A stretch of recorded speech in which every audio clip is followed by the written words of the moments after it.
What's going on, YouTube fam? Welcome to Midlife, Manhood. I'm joined today again with my boys, Corey Devon and T Real. Welcome to another episode of Ballin While Black. I guess that's going to probably be the name of the show, Ballin While Black, number 2. So we got a few topics that we wanted to hit today, as we always want to touch on things happening in the sports world, dealing with race and also with relationships. And so we're going to touch on that definitely today as we hit 3 main topics that's going on in kind of the sports world that everyone's beginning to talk about, and maybe even touch on some things that people aren't even talking about too much. So with this first one, and oh yeah, I guess I got to say, because it's YouTube world, make sure you like and subscribe, because we're going to be doing this on a regular basis, as well as other videos coming out for my midlife men, for us old guys, because I'm going to even start adding in another segment in this show on asking these young cats why they do certain things that they do. We'll get to that later. Today, let's start out. Corey, I got to throw it over to you, because we just finished up with The Last Dance. We talked about this on Ballin' While Black #1, show 1, that we looked at Michael Jordan, what it meant to my generation. And so the fact that I even got a chance to learn about Michael Jordan in ways I didn't even know about him before, and that was good. And it put a lot of things in context. There were footage of Michael Jordan that I never even knew existed. But now there's a discussion going on. What if they do one on Tom Brady? Now, you are the resident Tom Brady lover. You know, where's my San Francisco hat at? But anyway, I need to get my San Fran hat out, my 49er hat right now, because, you know, it would have been nice that if they could have picked up Brady. I'm certainly not a huge Brady fan. I don't have much love for him for many other reasons that I'm sure we're going to touch into, because this is Ballin' While Black, while we talk about race and relationships, and Tom Brady actually fits in both of those categories for these discussions. But tell me and T Real and the YouTube audience, why in the world would I care to see 9, 10, 8 episodes on Tom Brady? Well, why did you want to watch Michael Jordan? Because he's a lot of people that watched Mike back then wanted to see this documentary to kind of get a little sneak peek into what they didn't get to see. So, why not? Why not see the GOAT? Why not see, one of the greatest to ever do it? Why not? Excuse me. Can you go in there? Thank you. Can you go in there, please? Thank you. Sorry.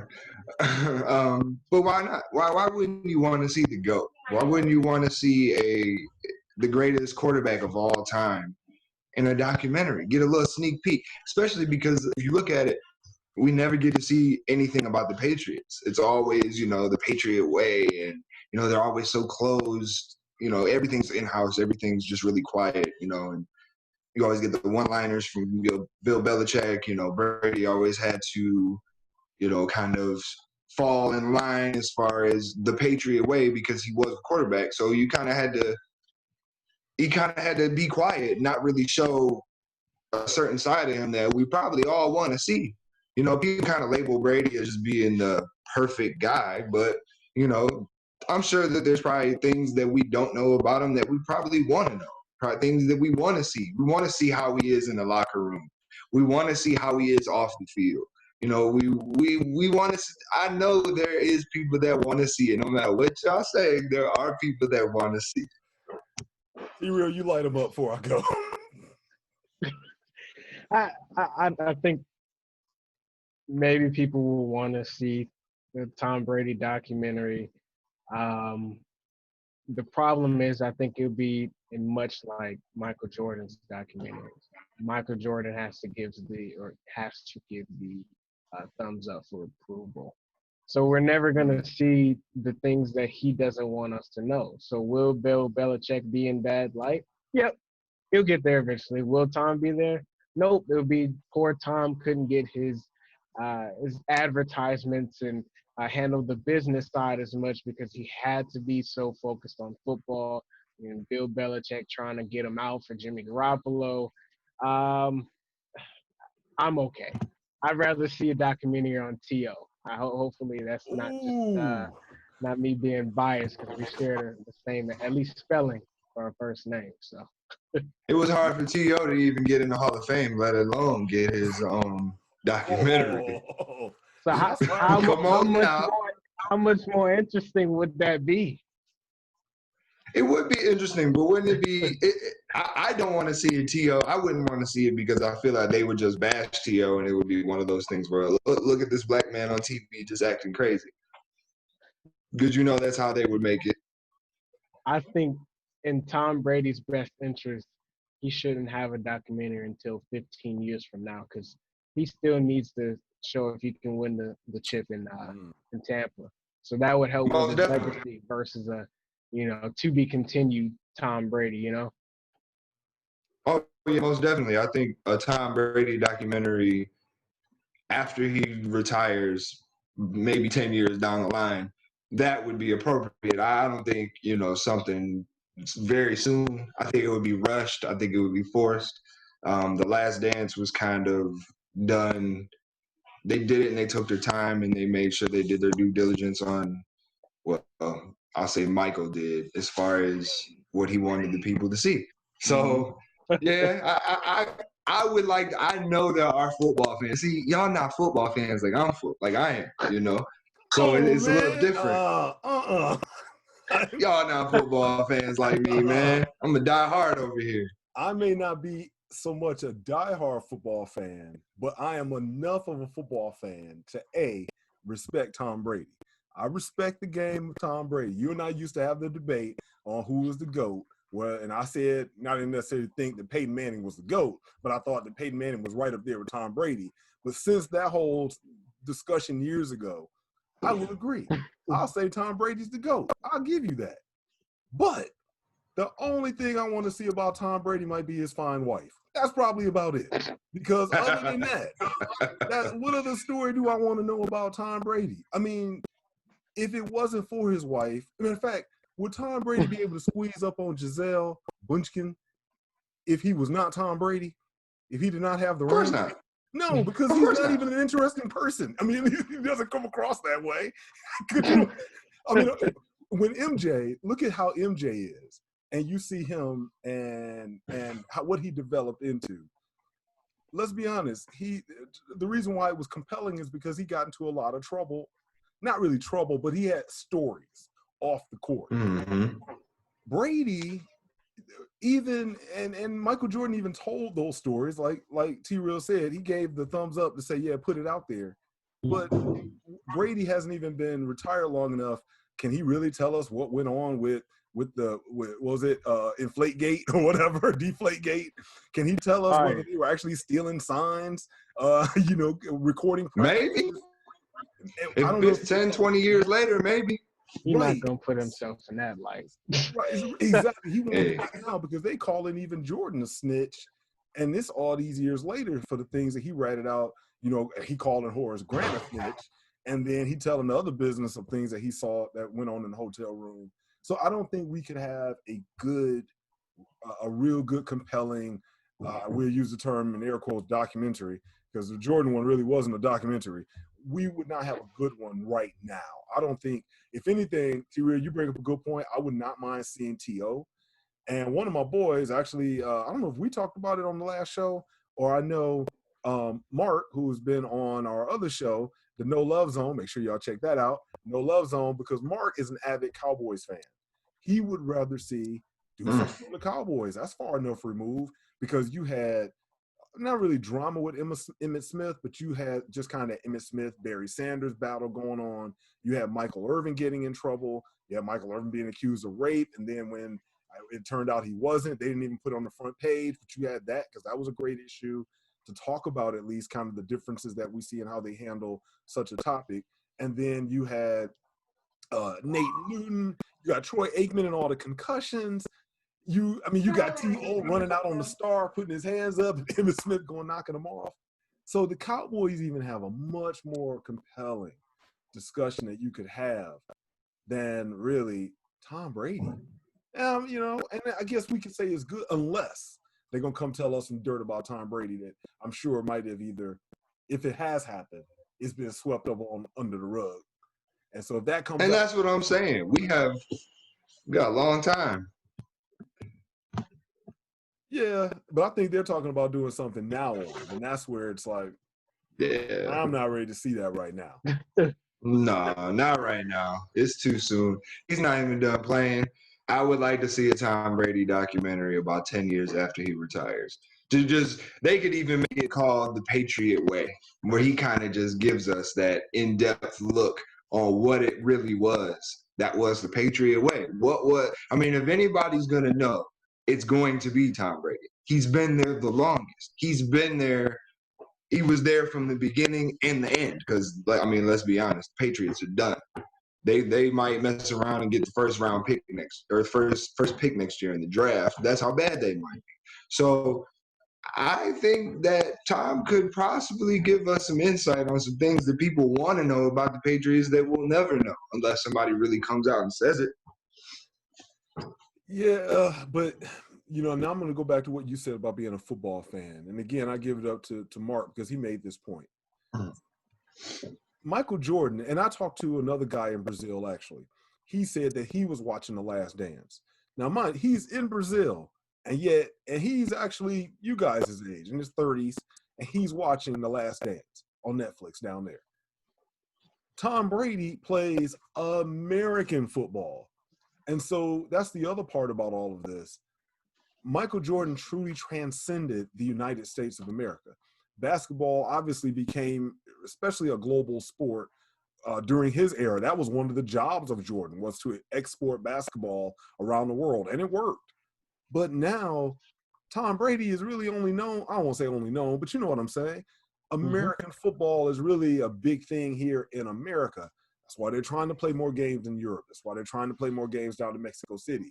I don't know if if Tom Brady would have that same kind of pull globally as Michael Jordan did. What about if the Tampa Bay Buccaneers mess around and win a Super Bowl? Then will you want to see a Tom Brady documentary? Nope. Still won't convince you. Nope. So if he takes two different franchises to the Super Bowl, wins a 7th Super Bowl title with a different team, you still wouldn't want to see some type of doc? Again, it has to be something compelling. I mean, it's a great sports story, but I need more to make it really compelling. All right. Am I wrong? T-Real, he down there with you now. Would that make you want to see it? I'm always. He's not even excited about him coming to hometown. No, I don't care. I mean, to be honest, I mean, it's gonna get even more annoying that it's just gonna be red jerseys all over the place that weren't here before. So that's gonna be the annoying thing. And they about 2 of their jerseys look good, but whatever that dark gray one is, that's ugly. So I hope nobody's wearing that. But it's just a lot of documentaries I think I'd rather see in front of him, and more, again, because I'm a basketball head, I'd rather see a LeBron James documentary. Obviously, I'd rather also wait until he's removed, but there's just plenty of other people, in front of them that we could go ahead and watch. And you could watch the entire Lakers dynasty documentary, and it's just easier to market the NBA because the individual faces the business. The business strategy was to be able to market the individual players. Rather, NFL, they're wearing helmets. It's about the team on the front, less about just the name on the back as far as a global impact. You don't see, Tom Brady with the helmet. Maybe to some people will look like Stidham. So. Wow. Man, now actually that's going to go to your other guy in Tampa Bay. And I always remember Warren Sapp making that statement that the NFL is not about marketing the player. The NFL is about marketing those logos on the helmets. And when Warren Sapp said that way back in the day, I think this is almost still kind of a good example. And I'm going to give props to Mark. I don't want to steal somebody else's thunder on this, but he did bring this up. The thing that we get with Michael Jordan is that you have a dark-skinned black man that you see he revolutionized the sport. He took it to another level from a shoe, from an apparel position, also from a global dominance position in terms of exporting that entire sport. A dark-skinned black man.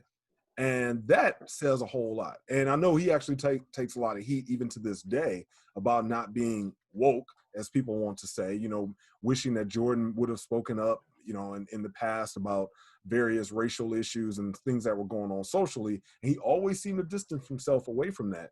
But I must still say his tenacity, his commitment to winning, and the way he conducted himself, I think was actually very phenomenal. Again, I don't know if that would pull me in watching Tom Brady. Well, I don't know what that compelling storyline becomes for me to watch him, because again, you have Brady, the model-looking guy. Well, at least now he is. If you're in Hollywood, if you're a celebrity, you can, you know, they'll fashion you up to look like a model, and then you married a supermodel wife. I'm sorry, I can't relate to that. I can relate a little bit more to Jordan than I can to Tom Brady. Sorry, even though I'm from Michigan. All right. If y'all say so, we'll see 20 years from. I want to remember this conversation 20 years from now when it's coming on ESPN. I'm gonna be like, y'all watching it? We'll see. Hey man, I'll watch it because we'll probably be on some kind of another lockdown from some made up cooties that they put us on. So it'd be like, ain't nothing else on. So I watch the Tom Brady Right. Exactly. So, you know, I'll be watching it. All right, let's move on then to some other NFL news. And I think this is really what Ballin' While Black is definitely all about. And that is what's happening with this kind of reforming of the Rooney Rule, where they are talking about giving teams a higher position in the draft. Is it if they hire a black coach, or shall I say a minority coach, or is it if they interview one? It is if they. I just read. You froze up. Is. Can you hear me? Yep, I think you're just freezing up a little bit. All right, okay. There you go. Let's see. See if I can share my screen. Oh, I can't share screen. Okay. Well, basically, I can set it for you. There you go. You should be able to now. There we go.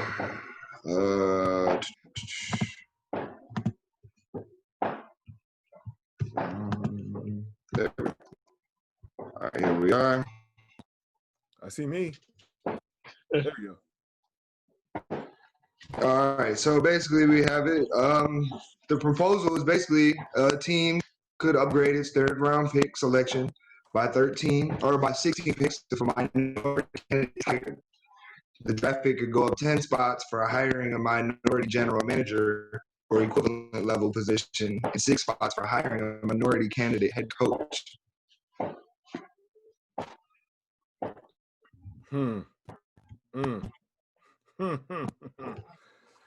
I don't know. T-Rail, you got anything on that, man? Before I go off. I think it's definitely the idea that was thrown out is definitely in my eyes kind of a token. You know, it's like I forgot who said this specifically. It may have been actually Shannon Sharp. You know, or actually no, it was Tony Dungy a few days ago. I think on Pro Football Talk, if I'm not mistaken, he said, "Why are we rewarding people for doing what they're supposed to do, right? To giving people equal opportunity as far as the job is concerned. You know, I shouldn't." And then the other dynamic is, let's say they do go ahead and hire a minority, more than likely a black coach. What are the coaches going to think about that are internal, right? Why is he's here? Not because somebody knows he's here because they had to get him, or it looks good on the franchise in this aspect, and they really need the pick, and they got a guy that the scouts are telling them about. So let's go ahead and bring this guy in. If it doesn't work, it's fine. We'll fire him at the end of the year anyway. Like, that tends to happen on a frequent basis. So. It's funny because I was just talking about this with my two students, i.e. my younger two kids, the difference in quotas and affirmative action. And one of the things that came up is looking at how the NFL has handled this in the past and looking at even how the workplace has handled this. And I think both of you are kind of going into the same direction that I'm thinking. What does it say about those coaches that do get a job? Because the perception is, especially by non-Black people, is that any Black person that has a particular position, I don't care whether we're talking about in college, I don't care whether we're talking about in the workplace, or even in the sports arena. The perception is, oh, they're only there because of a quota, or they're only there because of affirmative action. And then, you find out that many people don't even really know what affirmative action is all about. I mean, and similar to what Tony Dungy's comment was, affirmative action is just making sure that people actually do the right thing. Because if you're supposed to be hiring and opening up for a position, you must tell everyone. You just can't be sliding, only putting the job notice to certain groups that you want to pull in from. And of course, quotas is, now you're going to say, we need this person, we need that person, we need, and all to maybe have a diverse workplace. I think everyone can have a discussion about quotas. And I think many non-white people will say, you know what, I don't necessarily think maybe quotas are the solution either. But one thing is that we do know, the very fact that we have to have a conversation about this is because people do not do the right thing on their own. What's the right thing? Give people an equal opportunity in order to get a job. And, let me call rank on being the old guy in the room, because I remember when Tony Dungy was a defensive coordinator and the dude could not get a job. It was Tony Dungy and I think it was Sherman Lewis. And it was like every year, all you would hear is about these guys. They're going to interview for a job. And then they even use phrases, the media use phrases. And mind you, this is really before everything was on the internet. So when they would talk about this on Sunday during the game, when the color commentators just making small talk, it was like, yeah, it's really hard. They just have to get the interview. And, a lot of people, they just want to feel comfortable. And, they're saying things like that. And of course, as a Black person, we all realize that comfort, we don't want everyone to hire us because they necessarily feel comfortable with us, because how in the world can you feel comfortable with people that you never live next door to, people that you really don't see, you don't go to church with, and you probably don't even really want to work next to. And then now when they come in for a job, we base this thing on feeling and base it on comfort. And so I can understand the NFL trying again to do the right thing, but I honestly don't know if this is it. I don't know if this is necessarily the way that it should be done. So I struggle with this one, to be honest, because I almost feel like there's still a hidden agenda. And the hidden agenda may be, let's get folks fighting about this issue yet again. Let's make it even a little bit of a political issue. It's election season, right? Next thing you know, Trump is speaking out, because we know he has no problem jumping in on these sports discussions. He's saying, just like the NFL is trying to take good white coaches out the league and trying to open it up for everyone. And then you're gonna have Biden on the other side coming in. It's like, and I think Black coaches should get blah, blah, blah, blah, blah. And it now becomes a political discussion. And it should not be. What we should do, and Johnny Cochran, and y'all might remember Johnny Cochran from the old O.J. Simpson trial. Johnny Cochran was a writer for the Black community. Johnny Cochran was the one that actually did the research and the studies that said, look, Black coaches win. I think it was like 75 or 80%. There's no reason that they should not be hired. Tony Dungy was winning. You had, Art Shell got hired by the Raiders early on. Al Davis hired him. Black coaches win. Why in the world are we going through this again now in 2020? Why in the world is Jim Caldwell not working? Why is Lovie Smith? All of these guys. He did go to a Super Bowl. So I think here's something that you touched on, right? Why are African Americans not being hired? Well, who's hiring them? We're not in the position to hire enough to even bring them on. We're asking, we're expecting equality that we've, quite frankly, never seen true equality, right? So I think that's the dynamic that you come into. You're still asking for an opportunity, and then hope you get the opportunity, and now they get a badge of honor for giving you the opportunity. Like, thank you for talking to me, right? Don't you feel good? Pat yourself on the back for interviewing a minority. Let's see, yeah, you did good. You did good. And that's pretty much all they do. I mean, if you look at it, look at Jim Caldwell. Detroit is a perfect example, and they use it a lot here. They talk about it a lot on the radio. Jim Caldwell went 9-7 his last season. They brought in Matt Patricia and said that 9-7 wasn't good enough. They've won 9 games in 2 years. So, 9-7 wasn't good enough, or was it because the black man wasn't good enough? Because Jim Caldwell got kicked out after going 9-7, made the playoffs, almost had a playoff win, and Matt Patricia came here and done absolutely nothing. A lot of people like to say, well, Jim Caldwell wasn't qualified. He didn't make the right coaching decisions. The only thing that Jim Caldwell did wrong was he made some bad calls during games, but he got them boys ready during the week. People liked playing for Jim Caldwell. There was nothing bad anyone ever really said about Jim Caldwell here. Now we got Matt Patricia. No one can stand the guy. He's won 9 games in 2 years. He's not a good game manager. He's not a good play caller. He's not what Detroit needs. Jim Caldwell was a good Detroit coach. And a lot of people don't like to talk about the elephant in the room. That, yes, he got fired somewhat because he was black. And Matt Patricia is getting a pass because he's a white coach. If you look at Tyrell Austin, he was also here. He got interviewed, but he hasn't gotten a job yet. Detroit had one of the best defenses when Tyrell Austin was here. Why doesn't he have a job yet? Marvin Lewis surprisingly stayed as long as he did in Cincinnati. Yes. Now look at Mike Tomlin.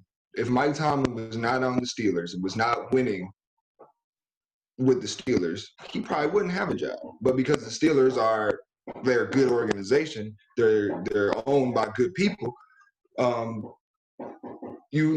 Mike Tomlin's doing this thing. But it does, to me, what this proposal tells me is that basically we're going to give black people handouts. We're going to have pity on them. They're still going to try to control the narrative with how black people get jobs in the NFL. I mean, even if you look at how they treat quarterbacks, look at Kaepernick. Now, they blackball Kaepernick. We all know that. They're blackballing Cam Newton now. How is it that Joe Flacco got signed before Cam Newton got signed? Since when? What MVP did Joe Flacco? I don't know one person that would say, I want Joe Flacco over Cam Newton. But yet Cam Newton can't find a job. Why do you think that is? Because he's a black player. Honestly, he's a black quarterback. He's outspoken. He's very flashy with his clothes. He doesn't really care what people say. He's one of those guys. And teams, for whatever reason, don't like it. Cam Newton's in football shape. They can't say, well, we haven't been able to evaluate Cam because of his injury history. There's a lot of players that you're not able to evaluate. I'm sure they weren't able to evaluate Joe Flacco when he got signed by the Jets, or Andy Dalton when he got signed to play a backup role for the Cowboys. There are a lot of teams out here that sign white quarterbacks that are a lot worse than what Colin Kaepernick is, what Cam Newton is. But yet these guys can't find jobs and those guys can. So it just goes to show that NFL don't care about black people. They don't. They don't. Kanye West on the NFL. Period. The NFL they don't care about black people. They don't care about black people. Period. And it's sad. I mean, like T brought it up. Look at we're not in a position to hire these guys. Look who is in a position to hire them. These old white people. These old owners. That all have, I mean, look at Martha Ford. Martha Ford is what, 90-some years old, 80-some years old. I'm sure her parents were probably maybe slave owners, or they probably knew slave owners. Like, look at Jerry Jones. I mean, here on the Midlife. We don't want to make accusations, but we like coming from that time back then, But coming from that time back then, it's like, you know, look at these old white owners. I'm actually going to play not devil's advocate. I honestly, and y'all know me, I have no problem going in. I don't know if Cam Newton not playing, and I don't know enough maybe on the situation if there are any details that I'm maybe missing, but I don't know if Cam Newton not playing is because he's black, and it's because of this. The very fact that Cam Newton is a quarterback in the first place, the NFL, the NBA, and even Major League Baseball, as you see, I'm wearing my Negro League shirt today because I always got to wear a sports shirt on when I'm with my boys, with my men. I'm getting out of saying boys, with my men. So, you know, the white establishment has never had a problem with the black athlete making them money. You don't cost them money, though. That was Kaepernick's mistake. It wasn't that Kaepernick was being outspoken. As long as if Cap was going to keep winning and keep making them money, and if they would have even let him use his mouthpiece to do so, they would have been good with that. But you're not going to cost us money. And so when he started costing them money, and you had sponsors and advertisers, and then they, you know, the narrative got changed where it was against the police and the hating the American flag, that started costing people money. So I guess my question would be, has Cam Newton done anything to cost an owner or the NFL money? If he hasn't, I'm going to probably say it might be something else. Nah, he hasn't. Not that I know of, he hasn't. But like I said, look at all of these quarterbacks getting signed right now to play backup roles. Maybe it is because he doesn't want to take a backup role. Maybe he wants too much money. But when teams go and say, we don't want to sign him because we haven't had a chance to evaluate him, I find that very hard to believe. I will give you this. I think this could be a racial element. When a black player comes in, especially Cam Newton isn't at the peak of his career any longer. If a black player is coming in and he is saying, I do not want to take a backup role, I want to make X amount of dollars, that is almost the equivalent of a black man going in for a job interview. And the position is, I don't know, let's say the position is starting at $75,000. And, you know, I know many white folks that I've worked with over the years, if the position's paying 75, they have no problem in there going saying, I'm looking for 85. And, oh, you're not going to pay me 85? Well, I might just go. Whereas we go in there and we say, how much is this actually position paying for? Oh, sir, we're actually looking to start at $75,000. And we start tripping. All right, I'm gonna probably go ahead and let me ask for 70, because I know if I come in and ask for too much, they're gonna be like, no, I'm sorry, we're not gonna pay. We certainly are not gonna ask for more, because we know we don't want to get the label of the uppity Negro. And so we'll pull back away. So could Cam Newton be getting the label uppity Negro by saying, I don't want to take a backup role. I want to probably be paid X amount of dollars because I'm Cam Newton and I've had some success in this league. Most definitely. I mean, look at like guys like Ryan Fitzpatrick. He kept getting signed to bum teams and kept saying he wasn't taking a backup role. I bet he said he wasn't taking a backup role, and he never did.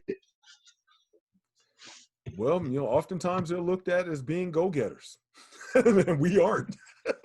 And that is how it goes. That is often how it's looked at. They are the go-getters. You know, I think that's again that's a liberty that we do not get in this society. And I think I will go back to Jordan. I think that's something that when we look at Michael Jordan, he was able to balance. Again, I hate to refer to a conversation with Mark because I'm going to have to start getting him in on these discussions, because he made this great point that if you're going to be offered X amount of dollars for whatever position, and let's say it's Hollywood, let's say it's Oprah, let's say it's Denzel, let's say, you know, it could be a black celebrity that you know, how much would you take to shut up? You know, for you to be in the position that you could be in and for them to make you the star that you are, would you be willing to be quiet? And I think Cam Newton and probably a lot of these other athletes have to make that decision of what are they willing to do? Terrell, do you have anything else you want to add on that? Not too much. I mean, I think Corey touched on a lot of it, or even you as well, as far as his willingness to take the backup role. And he's a flashier kind of guy, right? So do I need the media running to him after every game asking, when do you think he'll start? Because Joe Flacco's in front of him. Mm-hmm. So that's the dynamic. Do I want that in the locker room? Do I need that story headline associated with us outside of winning? Right. So I like that, man. Good point. Good point. And, let me throw this in here because we will not probably have an episode that I will not bring up Dr. Harry Edwards, because if it had not been for his work, I wouldn't be so passionate about this topic and these kinds of topics with race and sports. But if we go back to what Dr. Harry Edwards was protesting about in the 60s, what he had observed for decades with Black athletes, and we get to now, we're still in a situation, like you guys have both mentioned, we're not in a position to even hire. And I think the question also becomes, at what point is the Black athlete, why is the NFL having to say, okay, this is what we're going to do? Why can't the Black athlete who makes up the predominant make up the predominance of the NFL, why can't they be laying down some rules? Now, this is where I think the whole thing of, well, we just need someone that we're comfortable with flies out the window. Because if we're looking for comfort, if we're looking for someone that's a good fit, I think we're even seeing in the NBA now where you're seeing a Black head coach in the NBA. Why? Because you have all of these Black players. Eventually, the same thing should be happening in the NFL. But I'm going to tell you what I've pointed out to my kids over the years, and that's this. There's nothing more representative of the layout in the United States of America, whether it's 2020, whether it's 1820, whether it's 1720, than for you to see the Black athlete sacrificing his body. And when it's trophy time, you see the white owner out there doing this. That is no different. And now we get into Bill Rhoden's $40 million slaves. Everyone hates the comparison of slavery and athletics. And for obvious reasons, I understand that, but still get my point. It's 2020. It is still amazing that as long as we're talking financially and we're talking leadership, Black players, past Black players, retired Black players still seem not to be able to get into those positions because of what it represents of now who they could hire, who they could now be in charge of saying, okay, I want this coach, I want that coach. I'm not going to let that happen. And in the end, when we look at where that money is going and who's signing the check, it's hard for us to get in those positions to really change things in the NFL. So this is almost like nothing but a Band-Aid, but no one wants to really get into the real part of the problem. Yeah, I agree 100%. All right, now remaining time, let me throw this out on the table because this one goes into our relationship segment, especially in Ballin' While Black. One, we talked about Earl Thomas and his girl whipping out a gun on him and how the differences and how they both would have been treated had Earl Thomas pulled out a gun on his wife. We'd be probably talking about Earl Thomas in jail, or he'd be awaiting trial right now. But now we have this NFL player saying that he was sexually harassed on a United Airlines plane. And he was flying, had his mask on, coronavirus was beginning to hit, so he threw it on. He's sitting there. I guess there's this woman getting on the plane, and according to news articles, she seemed to be intoxicated, and they think she might have been on maybe some other kind of medication. I'll get into why that matters and really perhaps why it doesn't in a second. But she gets on, and now he's saying that she made some sexual advances toward him. I think she said he looked threatening with his mask on, and he had to be moved. And United Airlines did not originally seem to take the incident as seriously as he felt they should have. And now my man is filing the lawsuit. Y'all heard about it? What do you think?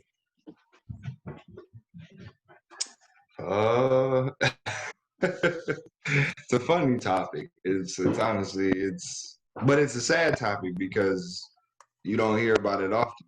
So, I mean, one thing I will say is I hope it just doesn't get swept under the rug, because had it been the other way around and this man groped a woman, you'd be in jail, it'd be a huge news story. The person's name would be out there and this, that, and the third. So, I mean, it it's sad that it came down to that.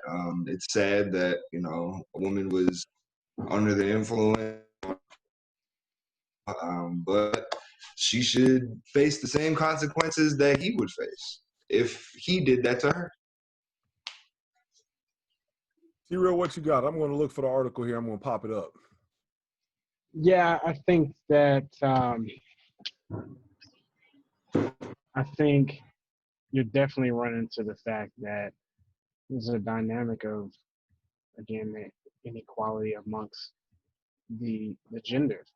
And I'd probably assume this is a racial difference as well, from the flight attendant that was present.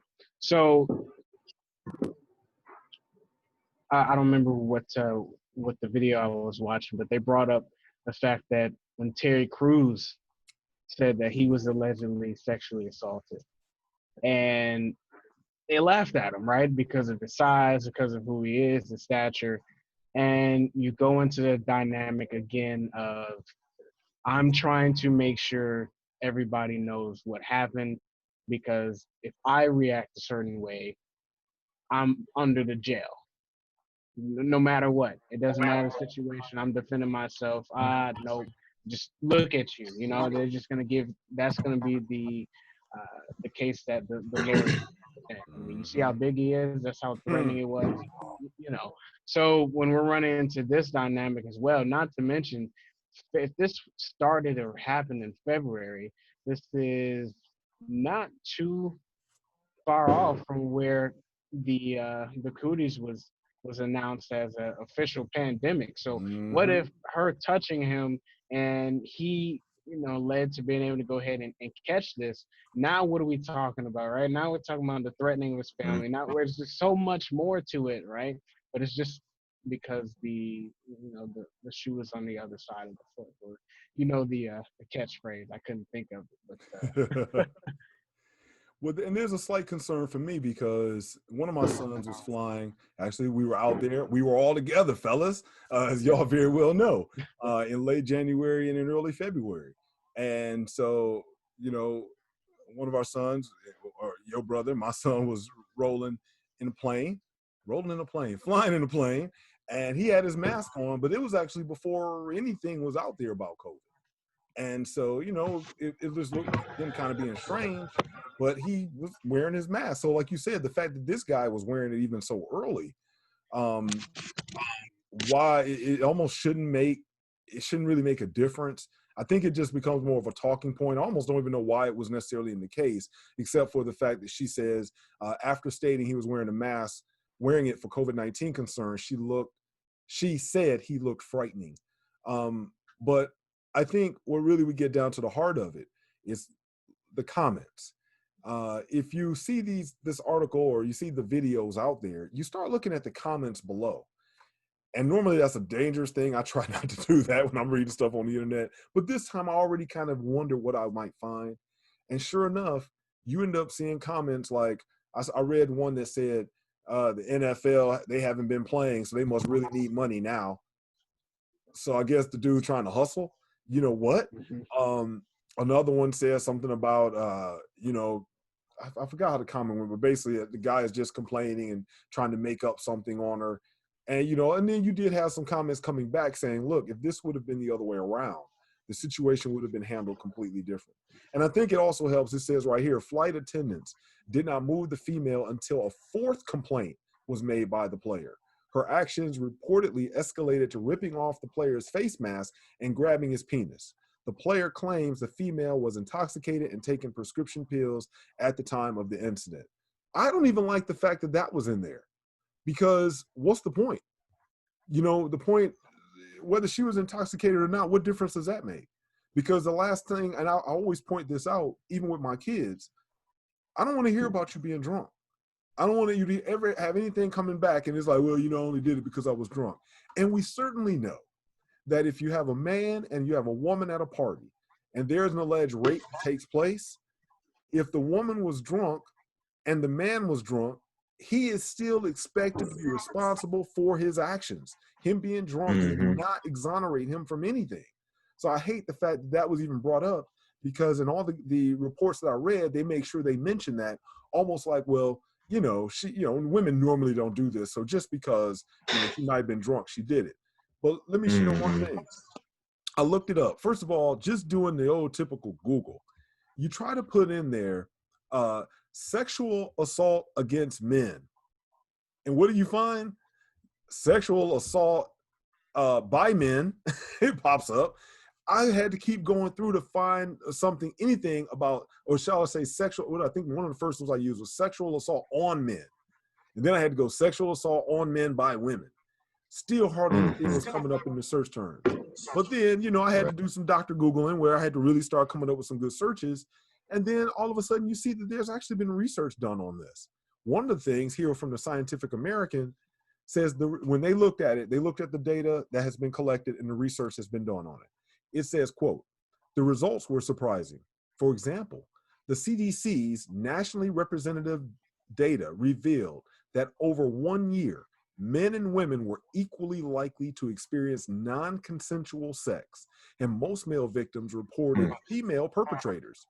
Over their lifetime, 79% of men who were, quote, made to penetrate someone else, a form of rape, in the view of most researchers, reported female perpetrators.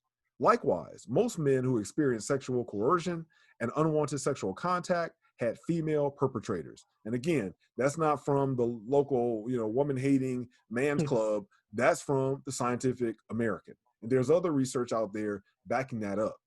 And so when you see this guy comes out and reports it, and it's similar to our conversation in the first episode that we did with Earl Thomas, when we looked at the Duluth model doesn't even really acknowledge that a man can be a victim of domestic violence. It says only a woman can. And this used to be how we view even sexual harassment. So this guy, and I can see why he's a John Doe, because I think he's going to be looked at as even a punk for even bringing this up. What you got? I mean, it's honestly, it's sad. It's sad to see, that, I mean, it's right in front of our face. There's double standards, and it really is sad to see. I mean, even when, like I said, when the Earl Thomas thing happened, I've seen a lot of women defending her, saying it was okay for what she did because he deserved it because he cheated. It blows my mind how much of a pass women get for the actions that they make, whether it be good or bad. And when it's bad, it's always a woman's emotional and she's they got emotions, or maybe she's on her period or something of that nature. Whereas a man is just he's this, he's that, he's a rapist, he's a woman beater, he's a womanizer, he's this. There's so many labels that they give men, but we don't ever label women as being anything but just sweet, nurturing creatures. When it's like, that's not always the case. And it is sad to see that it's right in front of our face. Racism is in front of our face, and sexist things like this is in front of our face.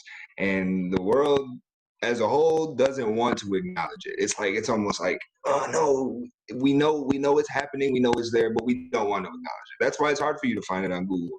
They don't want to see, they don't want to put it out there. You turn on the news, you don't ever see a case like this. You never do. They're out there, but you never see it. You don't see it on Facebook, you don't see it on the news. You have to dig for it. And it's really a sad situation. I'm hoping, like I said, I hope that she gets the same penalty that he would get, because it has to start somewhere. It really does. And more men need to come out.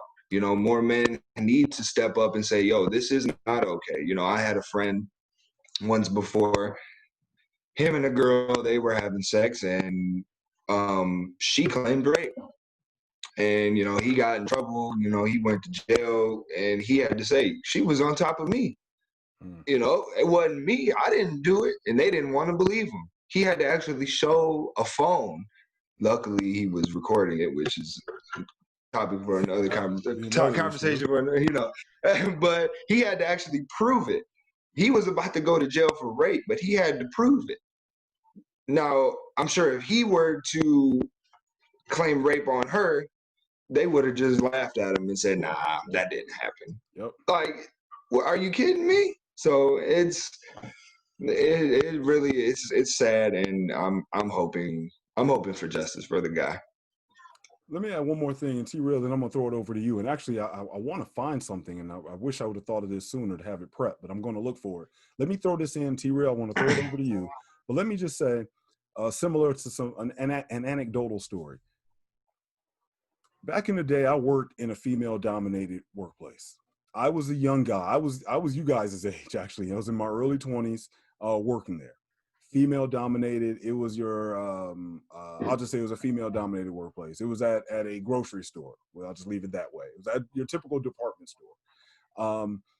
And what was really interesting, me being one of the few guys there, things that I did not even deem as sexual harassment were very much sexual harassment. Very much sexual harassment.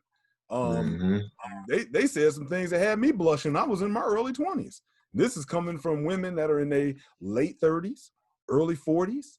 You know what? I guess now we didn't have the term back then, cougars. We just had it as, you know, some old lady trying to hook up with a young cat. And they were very aggressive, very, very aggressive. I've worked many years in the fitness industry. I can tell you, I've seen it take place in gyms and I'll just say different workplaces where sometimes you have like a corporate fitness center. And so you get a chance to see people in their downtime and lunches. Man, the women that might come in there, again, they might be rather aggressive. And as a man, of course, I am expected to be professional at all times. But it's very interesting as I look back at it now, those very things would definitely find their way into, you know, a company's HR video of what not to say, because that company can get a sexual harassment lawsuit, you know, and these things women did, and they had no problem doing it. And it was almost like they knew, well, technically I'm a woman, so I'm just kind of putting my bid in. And again, especially you guys might have have the same experiences I have. I don't have them as much. I'm an old dude now. But now you might be the young guy working where you seeing these 30, 40-year-old women. These are also the same women that we see with teachers going back sleeping with their 13, 14, 15-year-old students. We act like it doesn't happen, but it's enough of a trail now in the internet age. But speaking of, you know, T-Real, go with that. I'm going to look up something while you kick it. I think definitely trying to, you know, think in the past, have I dealt with that necessarily? I wouldn't say not too much. Definitely, I'll say kind of within the age group, there are definitely things that, you know, it's looked at as for the male to, you know, take pride in, or to be able to go ahead and embrace and look at that as more of something positive and less of a sexual harassment. But I think it goes down to the psyche of how we're trained, even as or how we're conditioned. I should say, as a male, right? We are the hunters, and we're looking for to be able to go ahead. Where are the clues to show that what we're doing is working? And sometimes they'll give that, right, in many different forms or ways. Or if the contention is he's only after one thing, then therefore now, you know, just go ahead and play on it. It's like, well, isn't that what you want, or isn't that what, you know, this would be the general thing that most men are going to want? And unfortunately, for in some cases, especially depending on who it's coming from, no. Right. You know, so I just think that we come down to the fact that it's, again, it's biased. And like you said, with the teachers, female teachers to the male students of various of ages, rather middle school or even high school as well. You know, it's really just something that needs to be dealt with and taken serious on both sides. And unfortunately, it's not right now. Hopefully, it does change. But again, like you said, it goes back to the first episode where we're going to go ahead and play on the fact that we're dandelions one moment, Mm-hmm. And then the next moment where the hardworking people that can go Mm-hmm. ahead and handle ourselves. We don't need men at all. So it's Mm-hmm. just which one is it? You can't ride both sides of the fence. So. Man, good points. Good points. And what I was looking for, I remembered that. Let me share my screen here. There was a story that came out. I don't know if you all know the comedian Amy Schumer. And this was one of the things that came out a few years ago where I guess she told this joke. This article is dated back in 2014.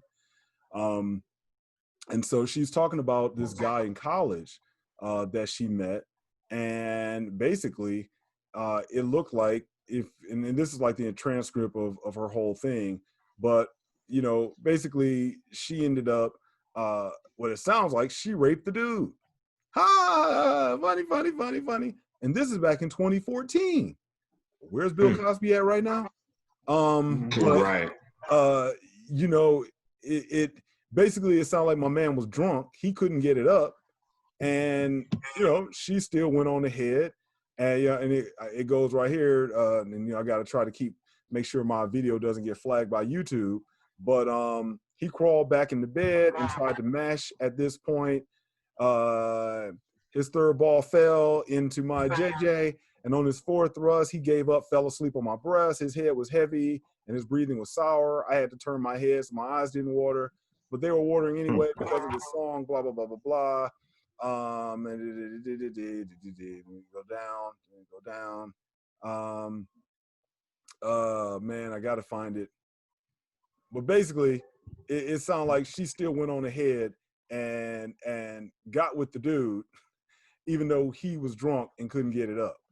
And, and if you go back and again, you look this up, it was really a case where people started asking the question, did she just admit that she just raped a dude? And so, again, it's something that we don't even pay attention. We don't even look at it that way. And so I really feel for this NFL player in one regard. There's just a no-win situation. I'm sure people are going to say, and I even have the thought of, what does she look like?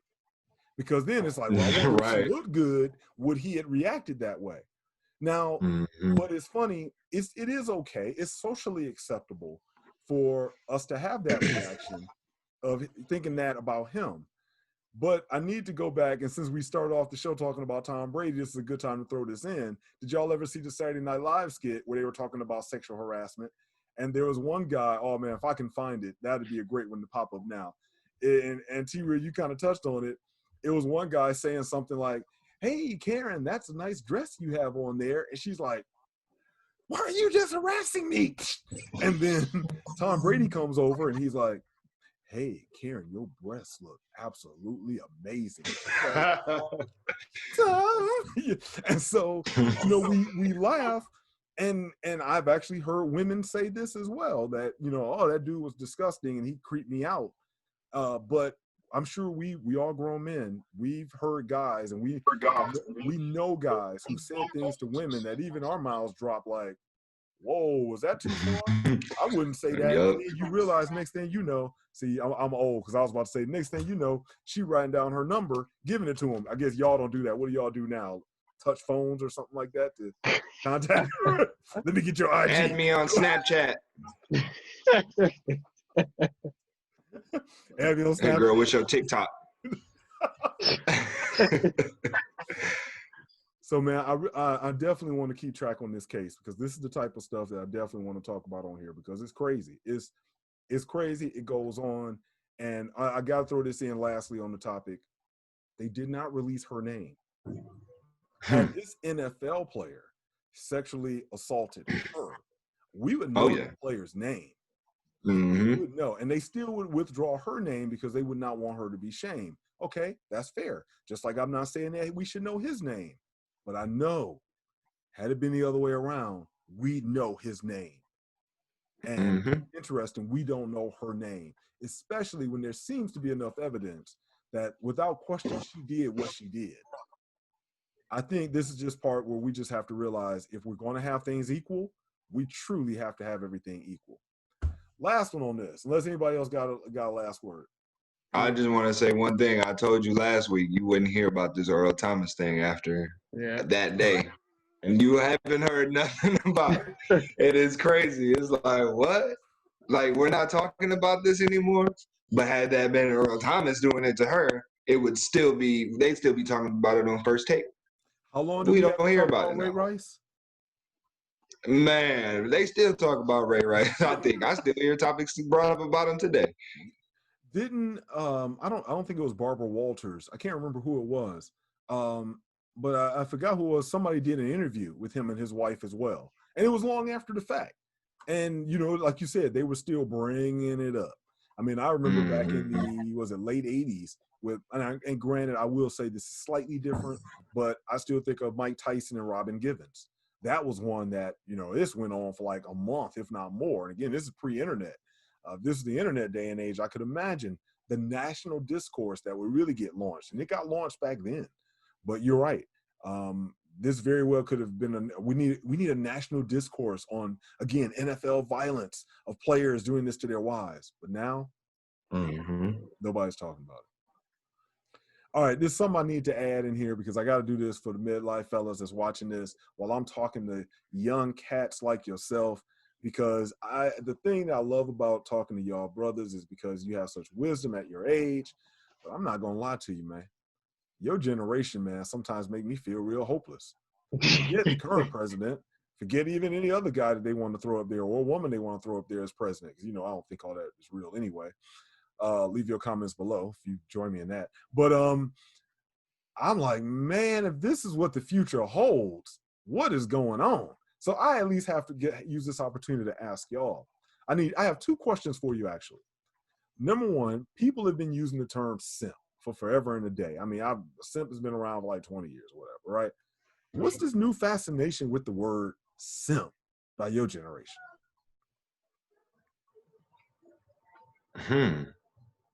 Simp? Like S-I-M-P? So I guess you're not hearing it. Nah. No. I mean, no.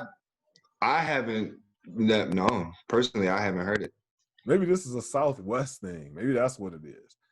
Maybe. I heard, like, I guess that's what people are now replying to, and they're using it more. Your generation is using it more.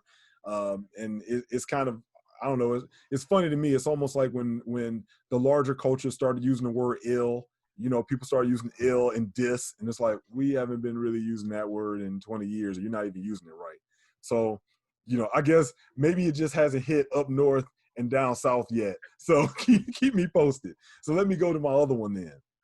And this one I do know you probably know about. I don't understand. Let an old guy ask a young guy. What in the world is the fascination with TikTok? I mean, they love it. Kids love it. My kids love it. Genevieve and Isabel, they love it. Damn, them two kids, they make TikToks all day long. But I mean, it's just something fun to do. You know, it's just like when Instagram came out or when Snapchat came out. It's just something easy to get on, make a video, and go viral. It's just another way to go viral. I mean, it's another social media platform that they're putting in front of us. It's really no different than Snapchat or Instagram. Besides, you can put music or you can put a sound behind your video and make it cool. So it's just another way to keep people on their phones, keep people in their minds on social media. So it's, you know, it's just another wave of social media. Okay, so if your TikTok goes viral, is that putting money in your pocket? I would assume so. I know that when you have a certain amount of followers and things on Snapchat, and I know for sure Instagram, right, they will pay you. So maybe with TikTok, I'm sure if you get enough followers or if you get enough views on your video or shares or whatever, that they will pay you. So I wouldn't doubt it, but me personally, I won't be. I have a TikTok to watch videos, but I don't have a TikTok to make videos. True confessions. Yeah. I mean, you can look on my TikTok right now. You just see a profile picture and no videos because I don't make videos, but I'll watch the videos. And again, what are people generally doing in these videos? Let me see if I can pull up a TikTok for you. All right, go ahead, Then T-Real. can You see. explain it. It's just a series of a lot of them is like voiceovers, right? So I can go ahead and take a skit from Kevin Hart, and I put his voice there, and I'm just mouthing the words, and I may incorporate other people to help tell the story. So there's been videos that are like that already, right? But they're now just put on TikTok. Is what the app is called. There's been apps that were similar to that beforehand. That now they're just using it. It's blown up because I'm assuming because certain people used it, right? Certain famous people use it, so now that means I need to use it, or for children anyway, or younger millennials. Um, either that or you have the dynamic as well that everybody's stuck at home, they're looking for something to do, Ooh. anything for them to not go ahead and look at maybe some goals that they want to go ahead and achieve, or actually think about things, or get things in order. I'm gonna just go ahead and escape and use this app to do it, right? So Okay. that's another way you can look at it. Oh my goodness. I guess this Yeah, is I'll pull why up a you all TikTok. I'll you pull all are up considered one. the narcissistic generation. It's truly all about you. Here's one. Chris Brown made it. Chris Brown. Oh He's my popular lord. on While you TikTok. do that, let me get my plug in. Let's go. Let's go. Hey. It's just another way to make videos. Hey, what? Hey, come on. Hey. Can't hardly see it. Oh, okay, it's too light. Well, it's just a way. It's just another way to make videos. It's nothing. It's just something for people to do. Wow. All right, man. I mean, again, as an old guy talking to y'all, I don't see it. But I mean, I guess everyone has to be a star. Now, of course, you could say, hey, this is what midlife manhood is all about. In a way, I'm buying in as well, doing something on video. However, let me explain the difference. Way back in the day, back when baseball was glorified, and you had players like Reggie Jackson dominating the landscape, and you had baseball cards that were actually everyone wanted to collect them. And I had this game that I played that I made up with my baseball cards. I used to have a little cassette recorder. Y'all don't know if y'all remember, it was about let's say this size of these two books, and you had to press record and play at the same time and hold it down.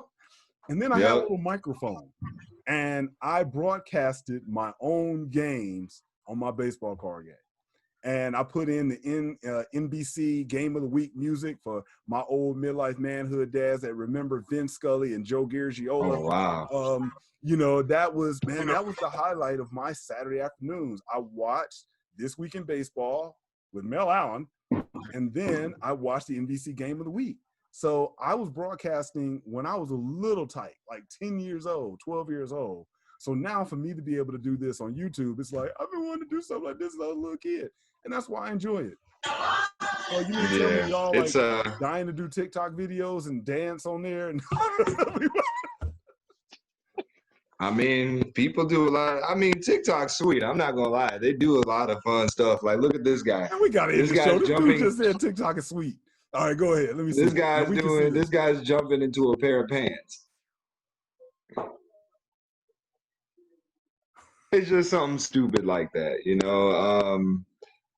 It's so easily amused. This guy right here, these guys, they're making a video. They just put I guess there's the tank on top of this truck that's putting a bunch of fish inside of a pool, and then you can comment, or right here on this side, you can comment, or no, it's on this side. You can comment, you can share. I mean, they got different options. You can scroll it, so you can just do this with the videos.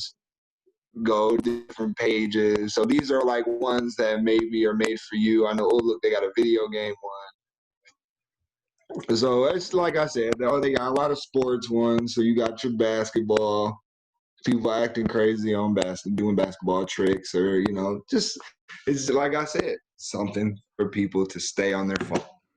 I think at the end of the day, you nailed it. And as y'all know, I'm a dad who homeschools. I am not a fan of kids having phones at early ages. And this is one reason why. It's so funny to me that when you really talk to people about their young people having phones, they get all paranoid, like, oh, I got my phone on lockdown because, those predators on the internet may entice my daughter or entice my son. And, they may, make sure you. And I'm like, the real biggest enticement isn't from what you think is the creepy dude with the van down the street. The biggest enticement is from your marketers, your advertisers, your government. Those are the biggest enticers because they are the ones that's actually taking the mind and making this the new crack. So, yeah. And boy, all right, man, y'all explained it to me. I guess I'll take it. I hope the rest of the midlife dudes that haven't asked their kids or they thinking about it with their kids. Y'all, you just heard it from the experts right there, y'all. So, all right, y'all. I'll say. Lastly, for somebody who has a young child who has a phone and a TikTok, monitor it. If your child has TikTok, monitor the TikTok. See what they're watching. See if they are making TikToks, make sure that what they're posting is appropriate. Make sure that the videos that they're making and the songs that they're making the TikToks to are appropriate, because there's a song by a particular female artist that's out right now, and I don't approve of the song. Uh-oh, I'm pretty sure you know the song. So I don't approve of it, and my daughters like to make TikToks to the little soundbite that they have for it. And I had to say something like, I don't want you dancing to that song, because they see other people making TikToks and things, and I'm gonna do it too. I'm gonna dance and do a little dance video, popping their hips and all that. So monitor what your kids are doing if they're on TikTok. I mean, I'm with you there, and that sounds good. And obviously, I know what you're talking about, monitoring. But this is the difference too. Brother can't be having messed up lips now. Black people problems. I don't know, but the thing is I've watched over the years. It's getting more and more difficult for you to monitor your children, because it was one thing to have to monitor your kids, let's say on the family computer. Then you had to monitor your kids on the laptop computer.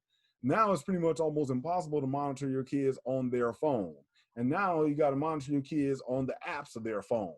And so, because at the end of the day, and I think this is why a lot of parents are tripping out under the quarantine, they're like, I don't know what to do with my kids. I don't know what to do with my kids, because parents are trying to work. And in the meantime, the kid is over there like this. And it's impossible, because you can't be over your kid's shoulder 24/7. And so I'm saying, it's the challenge we all have, but I think it's interesting. It's like society is making that really impossible for us. And I think it's partly on purpose, because they put the blame on us when something happens. What was that? Was the Momo challenge or whatever it was before? That was another example with that crazy thing. Yep. Well, parents just need to make sure that, they're watching. Who in the world is going to think that something like that popped up for their kids to see? But Momo was a big thing here. Momo was a really big thing here, because Jaden was scared of it. Genevieve was scared of it, and it was, I had to almost tell them it's not real. It's just a video. Right. But it's like, they like to watch YouTube. So it's like, now I got to tell them they can't watch YouTube, all because of a silly video. Right. Or Exactly. silly face. So it's tough. They really make it tough. Exactly. It's almost like let me really go off as an old man, watching my sons play video games, and now I got to put in my information to save the game. I'm like, why can't I play Madden or play Forza? Why in the world I got to have a password, a login to save the game? What? What happened to a memory card? What happened to the memory card? Right. And I only would play it like maybe once every 6 months. So of course I never knew my password for that stuff. And I'm like, this is stinking ridiculous. This is stinking ridiculous. So that's my old man rant. And if you got old man rant, put them down in the comments below. for the Midlife Manhood Show. We will talk about this stuff. I love to kick it with some guys that are in their 40s, 50s, where they just look and be like, I just don't understand what in the world these kids out here doing nowadays. We got the experts here that will try to break it down for us. And best of all, some of them have a bunch of kids too. So they really, oh, it's the guy not laughing right now.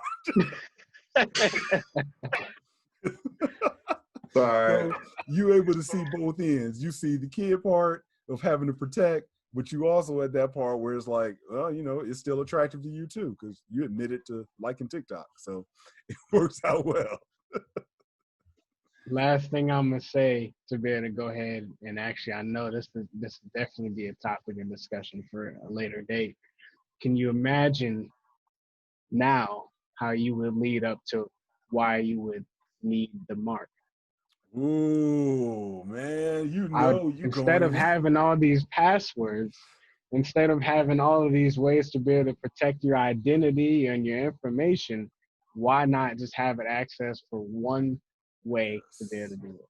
Yes. Mm-hmm. Oh, so T-Real's going to leave us with a good cliffhanger that perhaps on our next show, we will talk about the mark of the beast. And so we can get into that. Y'all see, the only thing I got on my forehead is a mole, and that's about it. Maybe my mark could be some of my lines, my old age lines or something like that. But that's about it.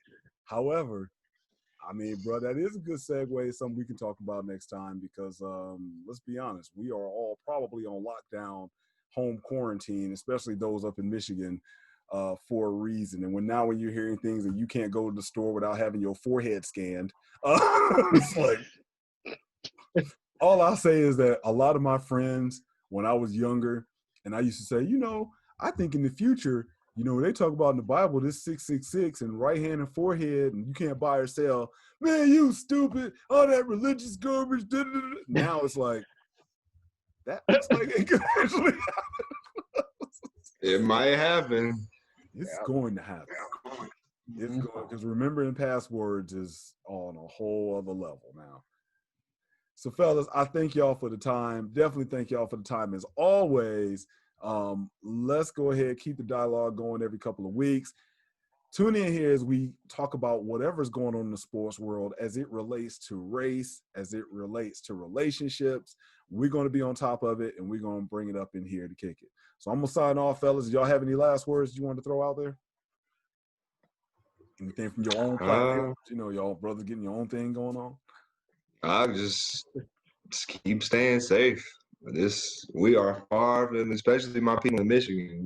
This is far from over. Just stay safe, stay healthy. You want to give up your TikTok to get more followers? No, I'll make videos. I don't need to. All right, that's true. All right, anything for you, T-Real?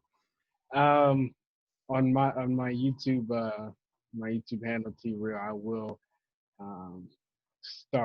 go ahead and figure out a way to post my or actually record drum covers or you know, sections of when I play the drums at maybe different churches or so. So I'll be able to start posting that. I haven't figured out an easy way to do it.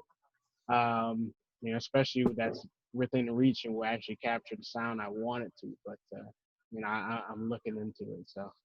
All right, man. Well, give me the link to your channel. You know, I want you to promote your stuff because you're appearing on the Midlife Manhood Show. So definitely, man, I'll drop the link down below and stuff whenever you're ready. And that way folks know where to go ahead and follow you and check out your covers, man. Nice. All right, folks, you guys stay on. Let's go ahead and wrap this up. But for the rest of y'all out there, we'll holler at you next time. Peace. And remember, survive.